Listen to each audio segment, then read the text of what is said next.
Ito, panoodin natin ito si Uncle mga idol kung paano gumawa ng sombrero gamit lamang itong kawayan para makakuha kayo ng idea, lalo na sa ating mga kaibigan na magsasaka. Gamit na gamit po ito para sa inyo. Kaya ito, panoodin natin hanggang dulo.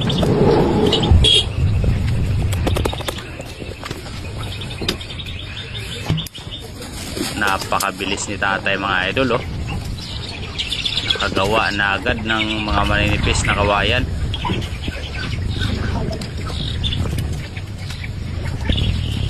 Ganyan lang pala mga idol, oh. Ginawa lang niyang hulmaan yung tuhod niya mga idol, oh. Grabe din ang galawan nito, oh. Sobrang bilis. Siguro ito rin ginagawa yung paggawa ng basket mga idol. At ayun na nga, nabuo na nga.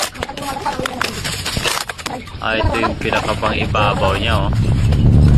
Parang dahon din ng ano, anahaw yata ito mga idol. Sobrang ganda nga nito pagka tag-araw. Malamig talaga sa ulo ito mga idol. Hindi basta-basta tatagos yan. Mga sombrero na naalala ko gamit-gamit ng mga magsasaka ito mga idol. Itong ganito talaga. Ayun. Dubli ang kanyang pagkagawa mga idol. Matibay nga ito.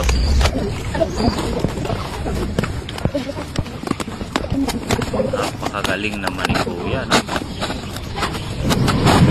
Tapos yan, tatahiin niya na lang.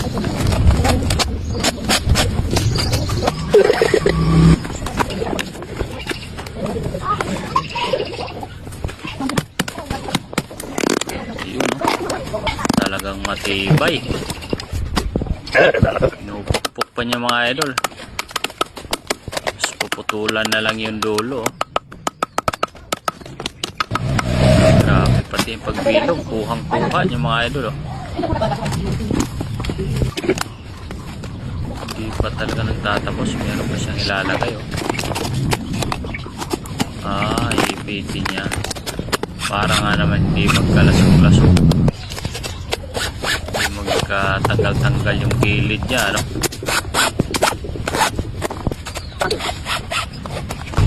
Napakagaling. Kahit ako mapapabili ako kung ganito ng mga pulido gumawa. Finish product. Okay, pambili. Talagang napapa-approve si tatay sa kanyang gawa na napakaganda.